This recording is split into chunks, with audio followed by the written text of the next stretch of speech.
I'm live. Hello, chat. Hey, hi. How are ya? How are you doing? How is everything? I've got a little strudel here.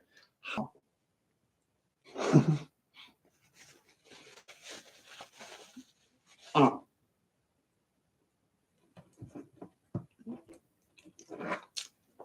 let me put my cellular device over here.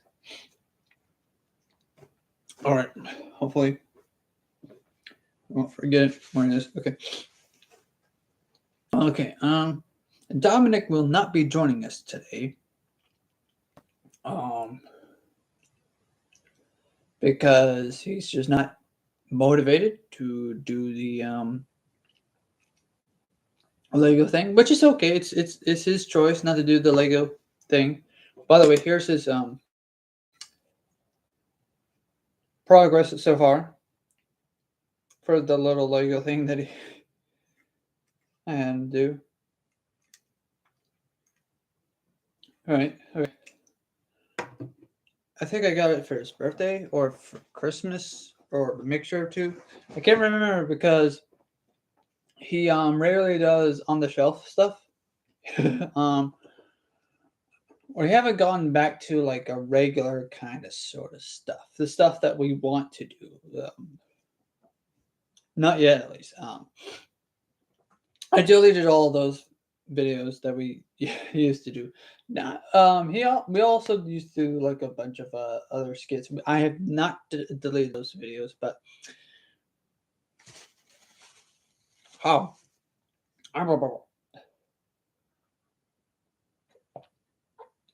All right. Um,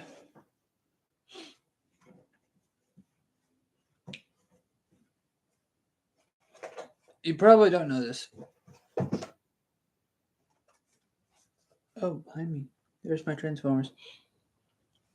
I would need to do this at a different angle, probably. Um, for the camera. Not now. I'm already live. And the moment I move the camera or whatever, something bad happens to the connection. But for today's stream, if you see the thumbnail, it's about this, the book right here. Yes, we're reading Five Nights at Freddy's Fazbear Frights Into the Pit, part 100. Um, no, part 5, episode 5. Hopefully we can get this story done tonight by the looks of it. Maybe not the book. No. Not the book. We'll do the rest of the book later. Chat. Later. I know I don't have a chat at the moment, but I'm currently reading book 3. Yeah, book 3. I'm currently reading book 3, so I'm gonna be a bit ahead of like the story. If you don't know, you don't know. But if you do know, you do know. Here, if you've been to the previous streams, and yes, the stream where we did the where we started this thing is when we picked it up, and that's when we picked it up. That's when we picked up the story. So go watch the stream about this. Go watch this stream as well, because reasons. Go watch that stream. That has to do with that. The on the shelf video. There's Phil the cupcake right here. Right here. Here. Yeah. There. I could probably do something about the camera. It's right there, but I keep looking at my computer to see if everything's all right. Hold on. Speaking of all right, there's a little thing that I want to check. Where is it?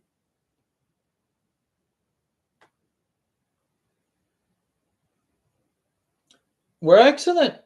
We are excellent. Hello, everyone that is here, and here that is everyone. And this is delicious, by the way. Oh.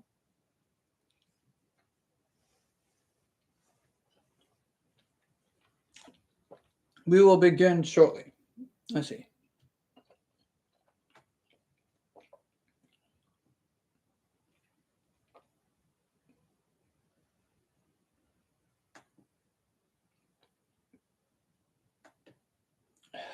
I hate this thing. I hate this thing so much. I hate this thing.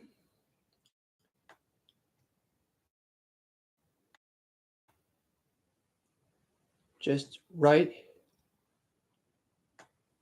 here. I just want it right there. All right. We're probably good. We're probably excellent. I'm not certain. It looks like someone is like this. And it looks like someone's watching it currently. So, to you, viewer at home, where are we? Let me see. It's been a while. It's been a good spell since I've read this story, so I do not remember. Oh, I now remember. Okay, so if you remember, type in chat. Do I remember? Yes. Okay, so far, Chip and Dale, no, Chip and Mike, and a bunch of other kids, and a bunch of other kids are in the past of 1987, 1985, 4, 3, 2, 1, one of the 80s, right? So, and Oswald is time traveling to the past via by ball pit. I know, not the most creative time devices. Probably, actually. Actually, that's probably the most time traveling device to use ever. Huh. Because like most time traveling devices are like police boxes and technology. And time machines and whatnot. But this is a time traveling ball pit. I don't think it's actual time travel. I think it's something else, and I'll get back to it later.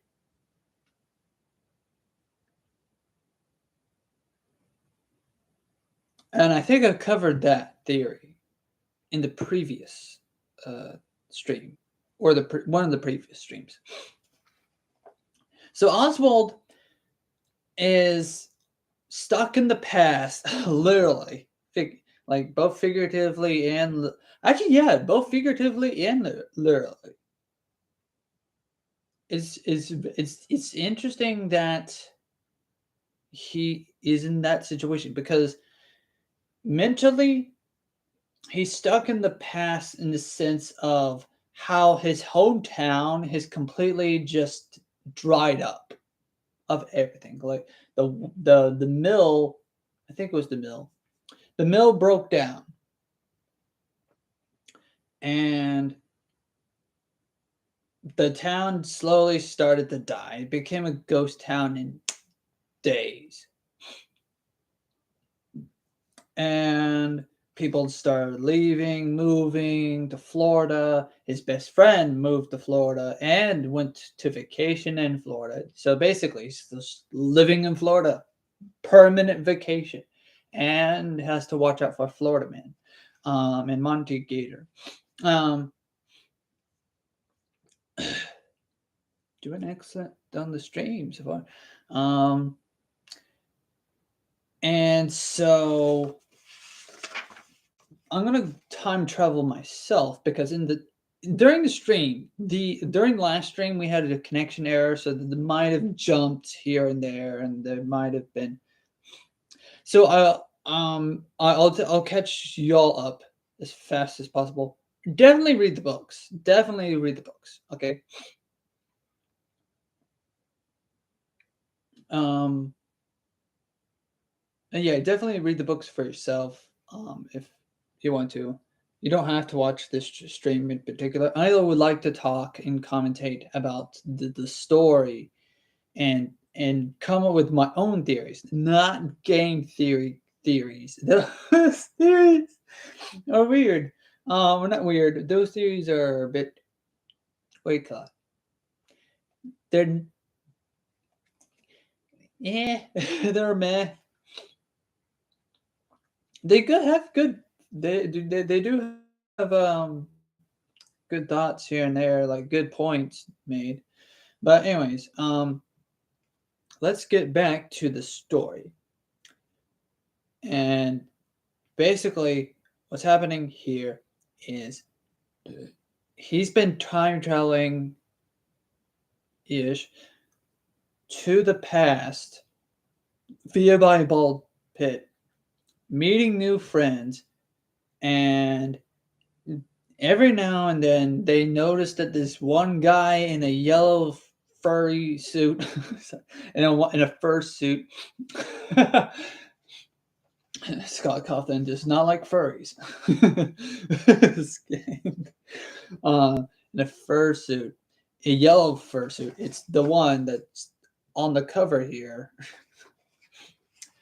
And it just looks sus. He ain't Bumblebee from what is it, Paramount Studios? He ain't that guy. He definitely not he's definitely not Optimus Prime in Paramount Studios. That's Funtime Freddy, who's Optimus Prime. I think. Yeah. Yeah, he was Optimus Prime.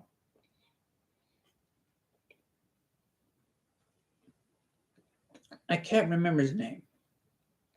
But Funtime Freddy, the voice actor, voiced as Funtime Freddy, right?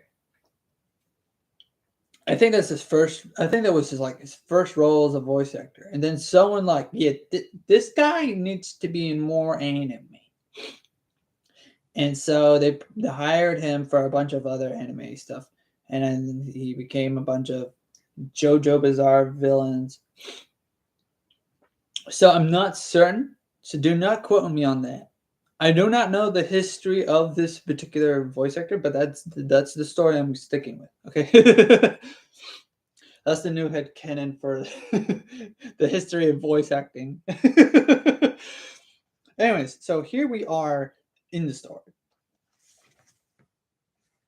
Where's a little? I'll use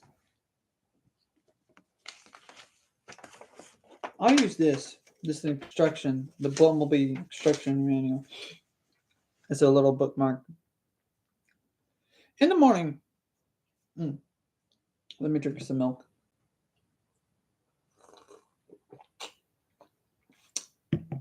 It did say at one point 2 people were viewing. It's fine. Okay, but they're missing out. They're gonna miss out. So, oh well. the person that left. So maybe they saw me talking about random stuff and have all these weird background stuff and this cap, and they're like, "No, that guy is a nerd." Anyways, I'm whatever. Anyways, in the morning, as Dad was driving him to the library, Oswald asked, "Dad, how old were you in 1985? Remember this later." "I was just a couple years older than you," Dad said. "And other than baseball, I could think about all I could think about was how to take notes, fans." "Why do you ask?" "No reason in particular," Oswald said. I've just been doing some research. Jeff's Pizza. Back before it was Jeff's Pizza, it was some kind of arcade, wasn't it? Yeah, it was. Dad's voice sounded strange, nervous maybe. Nervous maybe. He was quiet for a few seconds, and then said, "But it closed." Memory lane, people. Memory lane. Remember that. The memories.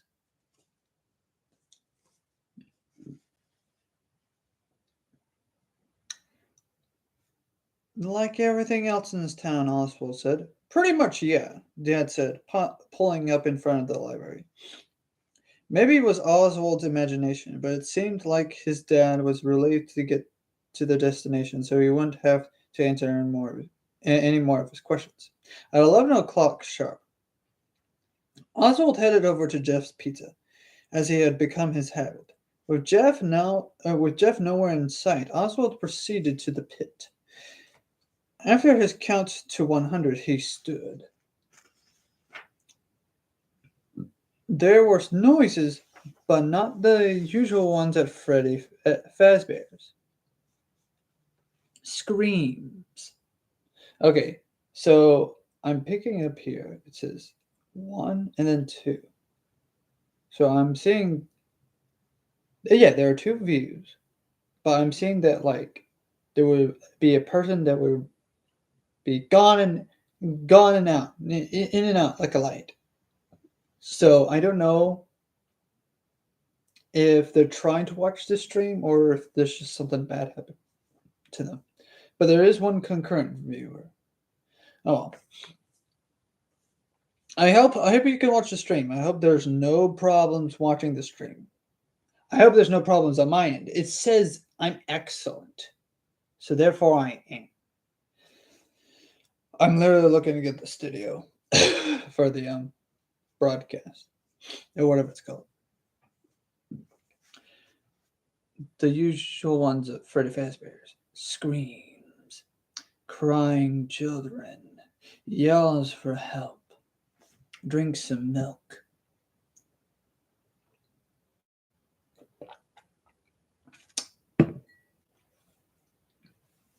Crying children, yells for help. The fast footfalls of people running.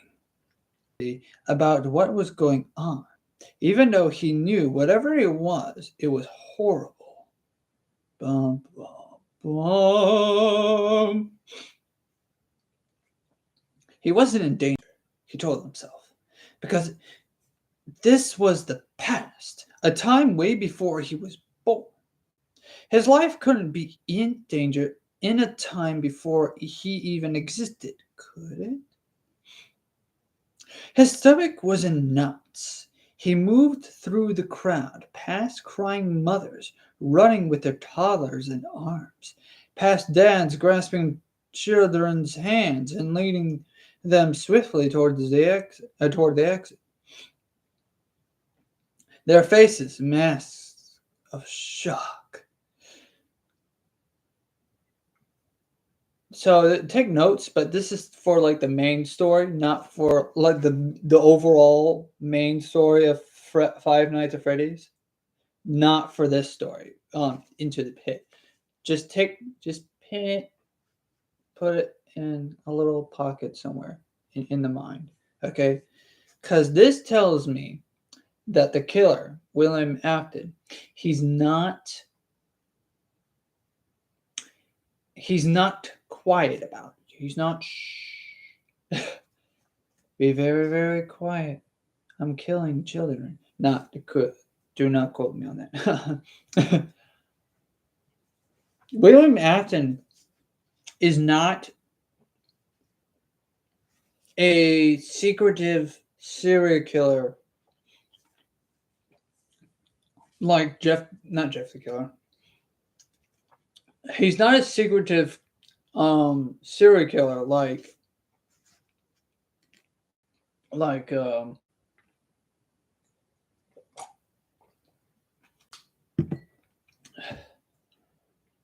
what's his name?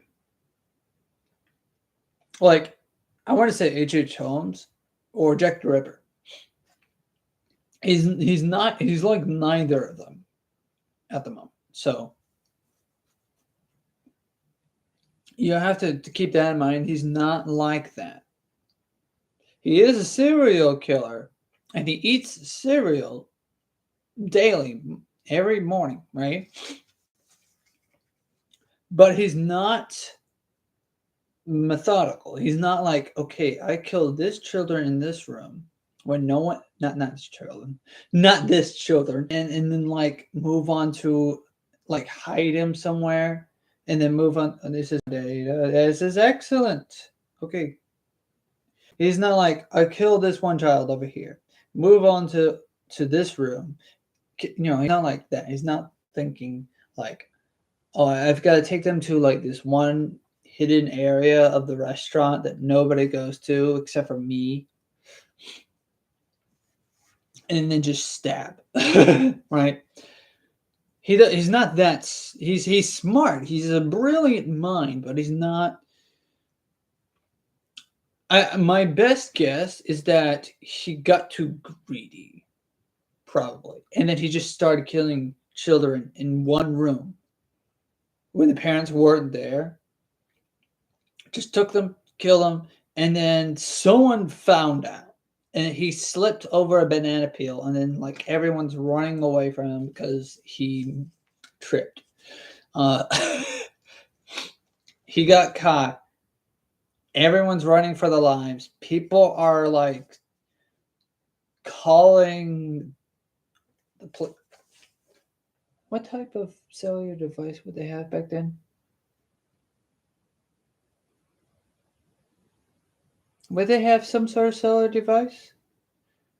If I'm correct, the cell phone was invented in the 90s, right? Or late 80s? I'm not certain. They'll have a phone. I know that the phone was invented and reinvented several times. They will have like the cord phone.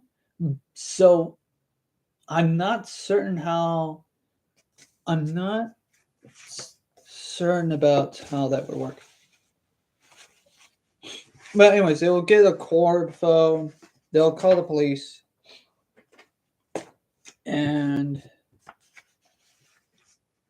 eventually the police will be there and like, what's going on? This is a kid's place. Or maybe the police would like see a bunch of people running from the building, and they just happen to be nearby, and like, because like, I imagine there would be like police, like back then, like police just being on random patrols or whatever.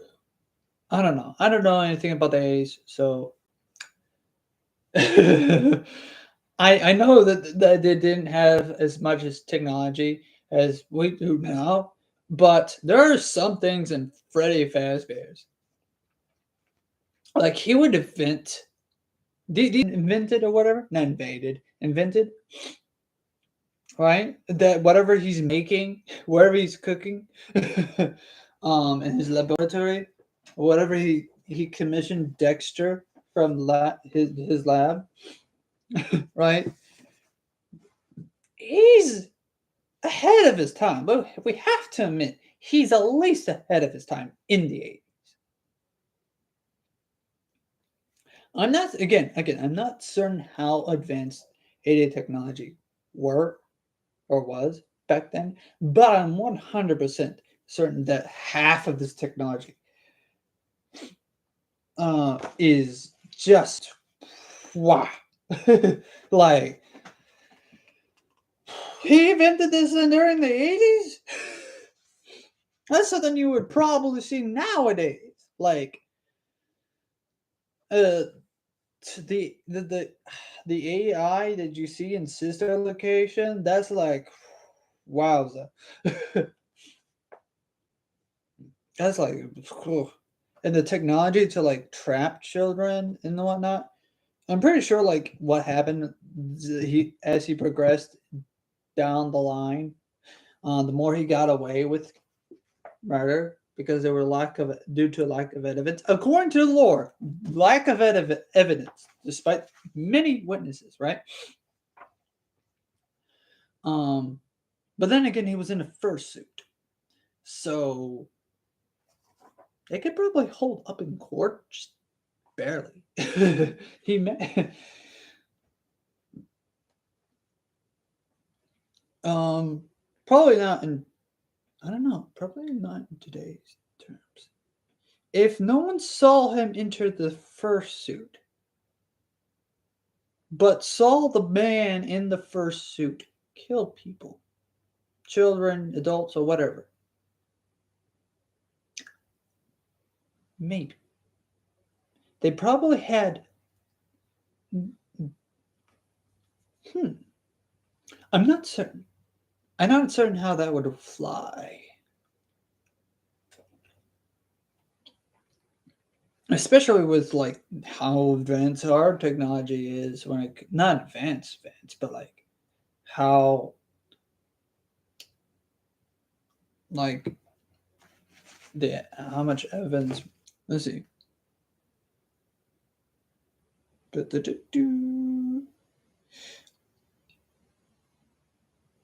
Part of him wanted to disappear back in the pit.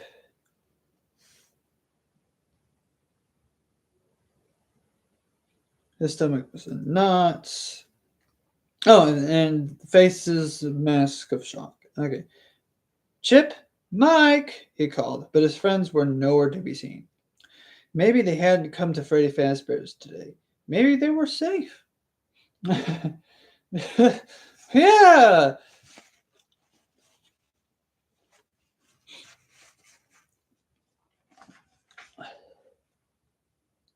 Scared, but to know what was happening. Oswald walked in the opposite direction from everyone else with an escalating feeling of dread. Now, it could be that no one stopped him because everyone was so scared and whatever, but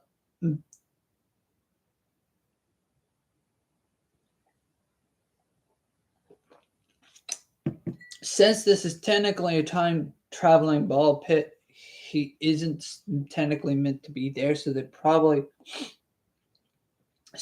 probably technically didn't happen in a sense.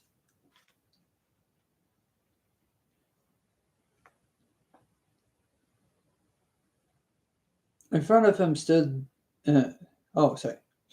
scared but feeling ahead with an escalating feeling of dread. In front of him stood the man in the yellow bunny costume. If it was a man under there, the bunny opened a door that said private and went inside. Now, typically, any smart individual, probably you included, if you saw a man, probably a man in a yellow bunny suit heading into a door that says private, would you follow? Would you, especially when like all the red flags of the universe are telling you to leave? A bowling ball, you could make a bowling ball into a weapon if you knew how to throw it in the right direction, or a beach ball if you could use a beach ball as a weapon, a broom, a gun, a katana, a Gatling gun, Godzilla, right? Anything could be your weapon. A pencil. Just kill the chat that I'm not talking to. Okay, that's funny. Okay, haha. Oswald fall. The corridor. Well, we wouldn't have a story if the character didn't fall. So okay. The corridor was long and dark. Oh, Yeah, no, I'll be gone. I'll be like, nah, you good, fam. You're the killer. I'm not the killer. I'm gone. The corridor was long and dark. The back rooms. The rabbit looked at him with blank eyes and an unchanging grin, then walked further down the hall. Oswald wasn't chasing the rabbit. No, he was letting the rabbit lead him, as if he were in a terrifying version of Alice in Wonderland, with a changing grin. Okay, I hope you're scared. I hope the chat's scared. Or whoever's watching this is scared. Be scared. Okay. Do. The rabbit stopped in front of a door with a sign reading "Party Room" and beckoned for Oswald to come inside. Oswald was shaking with terror, but he told Scooby-Doo. Oh, sorry. But he was too curious to refuse. Besides, besides, he kept thinking, you can't hurt me. I haven't even been born. Technically, he's right, Jen. I mean, technically, he's time traveled to the past. So, yeah. It says excellent. So, I'm going to go with my gut that the live stream is still on and this is an excellent stream, blah blah blah. Once inside the room, it took Oswald a few seconds to register what he was actually seeing, and a few more seconds for his brain to process it. They were lined up against the wall, which was painted with images of the place's mascots: the grinning bear, the blue bunny, and the bird girl.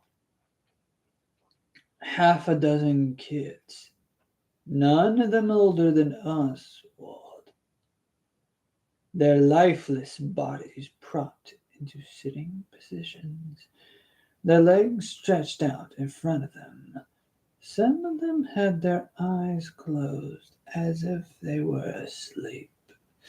Others' eyes were open, frozen in an empty, doll-like stare.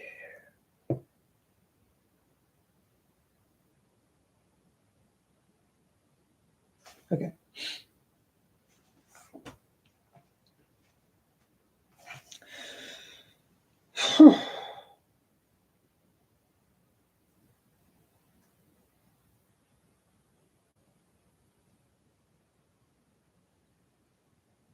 Okay. If you're still watching, you're still watching. That's good. If you're not, okay. Yeah. 1,000. That's 6.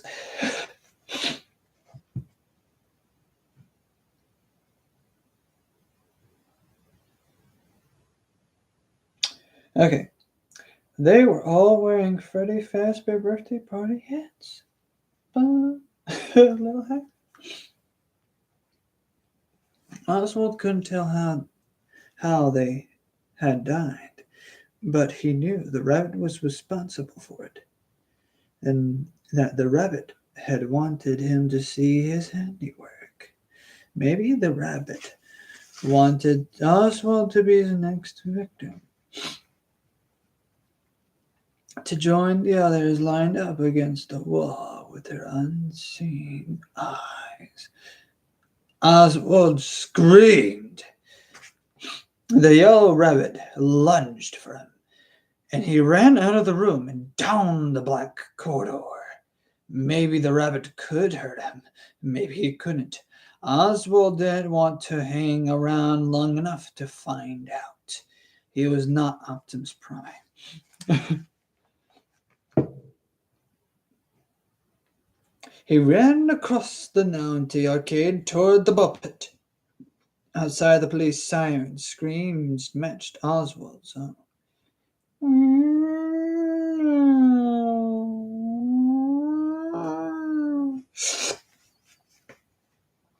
The rabbit ran after him, getting so close that a fuzzy paw brushed against Oswald's back. Oswald dove into the pit. He counted to 100 as fast as he could. When he stood, the first thing he heard was Jeff's voice. "There's the little stinker." Oswald turned to see his dad stomping toward him while Jeff looked on. Dad looked furious, and Jeff didn't look happy either. Not that he ever did. Oswald stood frozen, too overwhelmed to move. His dad grabbed his arm and pulled him out of the pit. "What were you thinking, hiding that nasty old thing?" Dad said. "Didn't you hear me calling you?"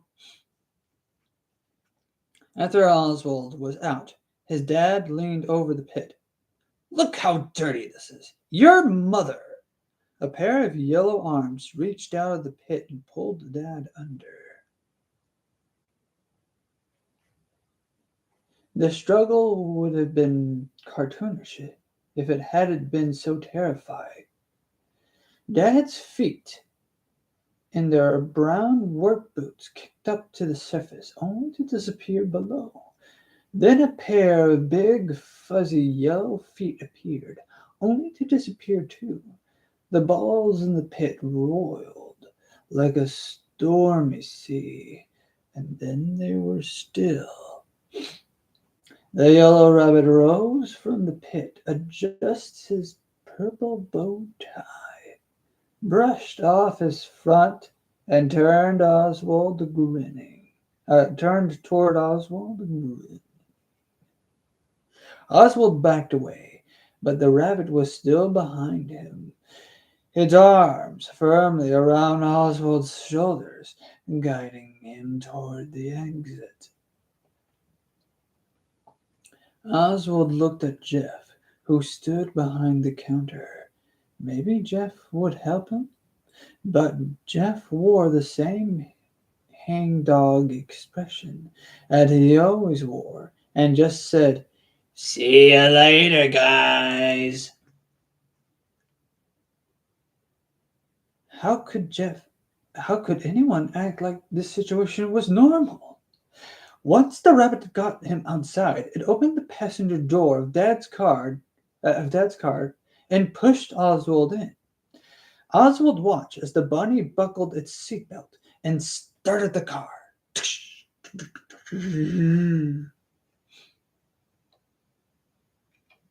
He tried to open the door, but the bunny had activated the power lock from the driver's side. The bunny's mouth was frozen in a rictus grin.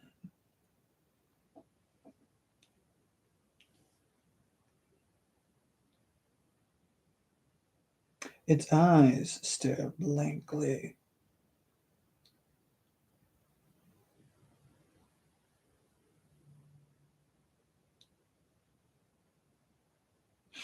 Oswald pushed the unlock button again, even though he knew it wouldn't work. "Wait," Oswald said. Can you do any of this? Can you even drive a car?" The bunny said nothing, but started the car and pulled it into the street. It stopped at a red light, so Oswald figured it must have been able to see and must have known the basic rules of driving. Okay. "What did you do to my dad? Where are you taking me?" Oswald could hear the panic in his voice. He wanted to sound strong and brave, like he was standing up for himself, but instead, he just sounded scared and confused, which he was. The bunny said nothing. The car made a right turn, then a familiar left into Oswald's neighborhood. How do you know where I live? Oswald demanded. Still silent, the bunny turned into the driveway in front of Oswald's ranch-style house. I'll run for it, Oswald thought. As soon as this thing unlocks the door, I'll run into a neighbor's house and call the police once I'm safely inside. The locks clicked, and Oswald jumped out of the car. Somehow the bunny was standing right in front of him. It grabbed his arm. He tried to break free, but its grip was too strong. Not my kid. Sorry. I had to put in the meme there. If you know what meme I'm referring to.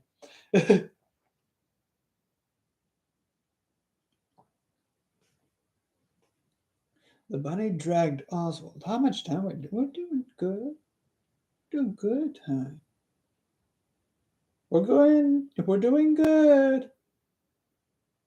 The bunny dragged Oswald to the chain around Oswald's neck that held his house key in the door inside. Then it stood in front of the door, blocking the exit. Jinx the cat wandered into the living room, took one look at the rabbit, arched her back, puffed out her tail, and hissed like a cat on a Halloween decoration. Oswald had never seen her cat act scared or unfriendly before, and he watched as she turned tail and fled down the hall. Jinx knew that his situation was bad. It must be really bad. You can't do this, Oswald said to the rabbit in tears. He didn't want to cry. He wanted to look strong, but he couldn't help it. This is kidnapping or something. My mom will be here. We'll home soon. And she'll call the police. It was a total bluff, of course. Mom wouldn't be home until after midnight. Would he even be alive by the time Mom got home? Was his dad even alive now? He knew the bunny would grab him if he tried to make a run for the back door. I'm going to my room, okay? I'm going to my room now, okay? I'm not trying to escape. I'm just going to my room. He backed away, and the bunny let him. As soon as he got inside his room, he slammed the door and locked it. He took deep breaths in and tried to think. There was a window in his room, but it was high and too small to climb through. Under his bed, Jinx let out a low growl. Oswald could hear the bunny outside the door. If he made a phone call, it would hear him, but maybe he could send a text. He took out his phone with his shaking hands and texted, "Mom, emergency. Something's wrong with Dad. Come home now." No period. Or no exclamation point for that one. Oswald knew even as he texted that she wouldn't be coming home now because she was always dealing with medical emergencies at work. Sometimes it took her a long time to check her phone. It was Dad who Oswald was supposed to contact in the event of an emergency. But obviously that wasn't going to work until now. That wasn't going to work now. A miserable hour passed until Oswald's phone vibrated, afraid the rabbit might still be listening outside the locked door. He picked up without saying hello. "Oswald, what's going on?" Mom's mom sounded terrified. "Do I need to call 911? Who is it?" "It's me," Mom said, sounding exasperated. "Open the door." "We're still doing excellent, chat." if there's still a chat.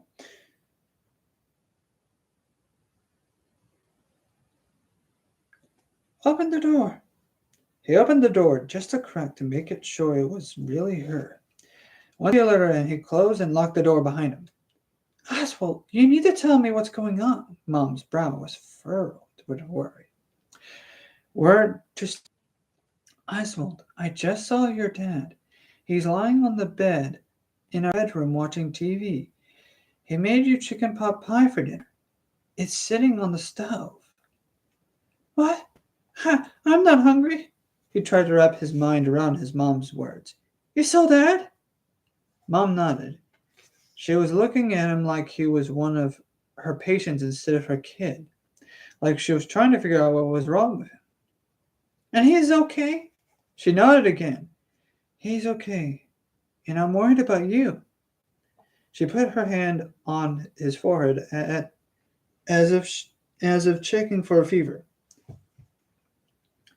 I'm okay, Oswald said. I mean, if Dad's okay, I'm okay. It just didn't seem okay. Maybe it's good school is starting back. I think you're spending too much time by yourself. What could he say? Actually, I've been spending time with my new friends in 1985. No, maybe so. I probably should just go on to bed. I have to get an early start in the morning. I think that's a good idea, Mom said. She looked him directly in the eyes. And listen, if you're going to text me at work, make sure it's a real emergency. You scared me. I thought it was a real emergency. I'm sorry. It's all right, honey. Get some sleep. Get some rest, okay? Okay. Mom left. Oswald looked under the bed. Jinx was still there, crouched in a ball like she was trying to make herself as small and invisible as possible. Her eyes wide and looked terrified. It's okay, Jinxie, Oswald said, reaching under the bed and wrinkling his fingers at her. Mom says it's safe. You can come out now. The cat wouldn't budge.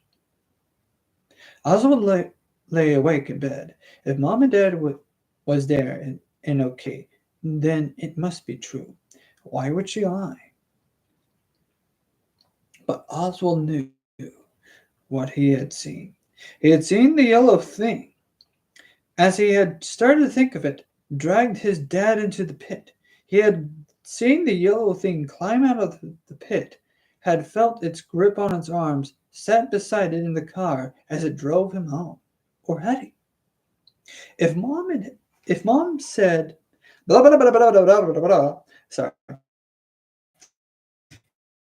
If Mom said Dad was home and okay, he must be. Oswald hadn't seen what he had thought he saw. And that must mean that Oswald was losing his mind. I know I'm looking over here every time I look up because I'm looking at the little thing to tell me if I'm doing excellent or not. But I'm doing excellent according to it. So Oswald was losing his mind. Ah, caramba. Sorry, I know what I'm saying. Oh, milk. Just drink milk.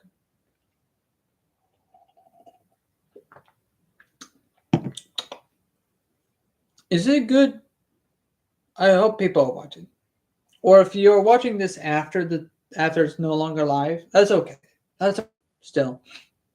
No data! No data! Oh! Oh!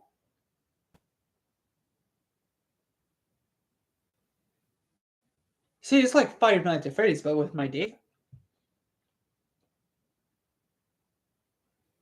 It blinked out of existence. So I'm scared, chat. That's scary. I am trying to keep this live. Please keep it live. I'll get to a stopping point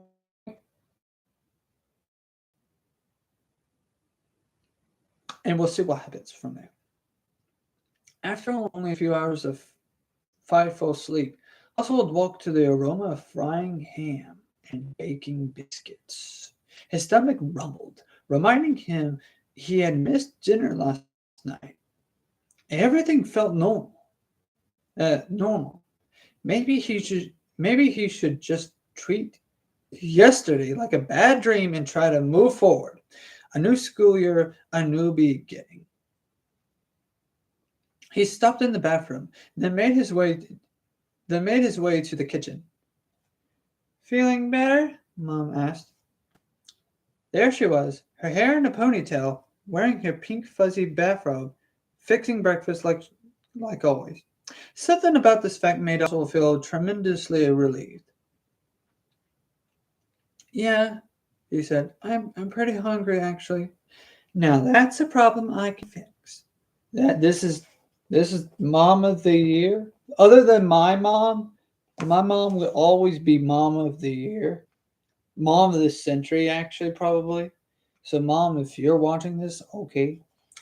But like, for the Fazbear universe, this is mom of the year.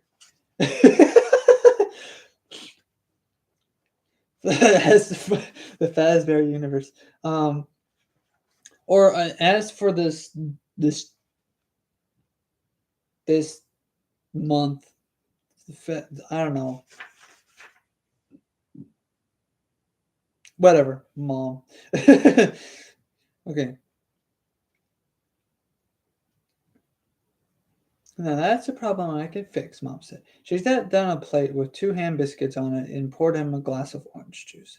Oswald ate the first ham biscuit in 3 big bites. The yellow thing walked in and sat across from him at the breakfast table. Mom? His heart beat like a jackhammer in his chest. So imagine this, but like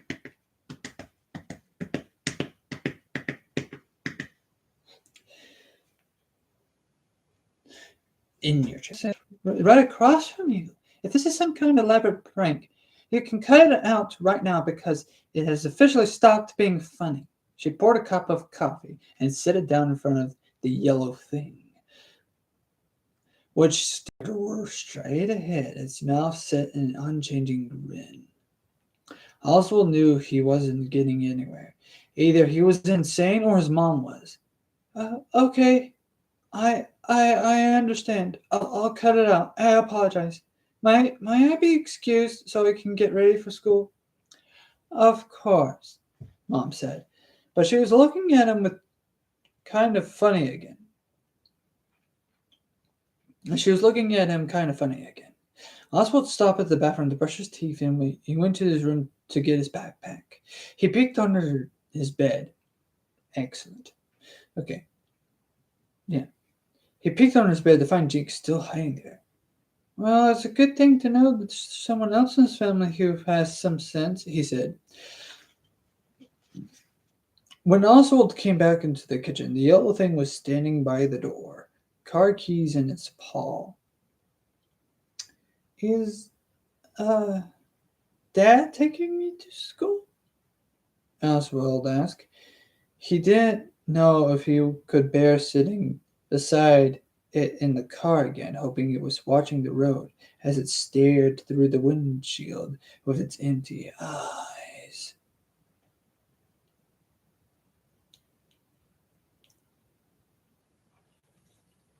Doesn't he always? Mom said. He could hear the worry in her voice. Have a good day, okay? Seeing no choice, Oswald got in the car beside the yellow thing. Once again, it locked all the doors from the driver's side and backed out of the driveway past a jogging neighbor who waved at it as if waved at it just as if it were his dad. I don't understand, Oswald said, on the edge of tears. Are you real? Is this real? Am I going crazy? Oh, oh, oh, oh, oh, oh no!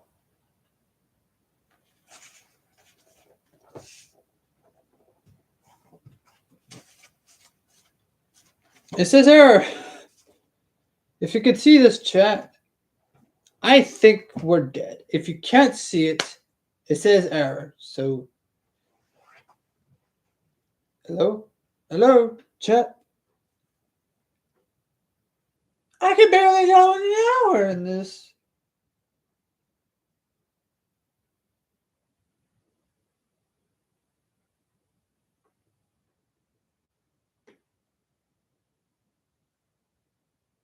Huh. Well, we're waiting.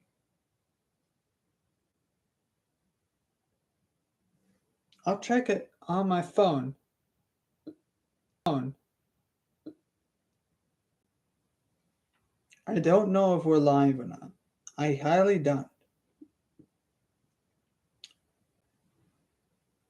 I don't think we're live. It says error. But it also says it's live. So that's weird. It's a contradictory of two parts. Well, it says we're live, but it says error.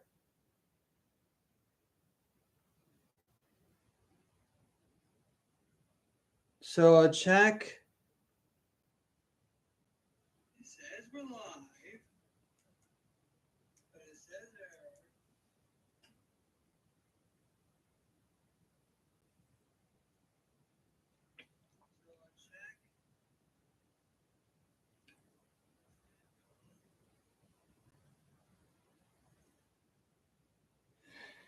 Well, my phone says we're live. So what I'm going to do, because of the fact that it says error, I'm going to turn up the stream and say goodbye to all of you. So long, farewell. Hope to see you soon. Something, whatever. Bye bye, chat, or not chat, viewers like you. Thank you. And everyone under the sun. And now the moon's rising, the sun's setting. All those other goodbyes. I'll probably reread a certain paragraph or two to catch us up, but I'm gonna end it there. It's Joe over. Bye bye. One second. Oh, wait. Let me. Bye bye.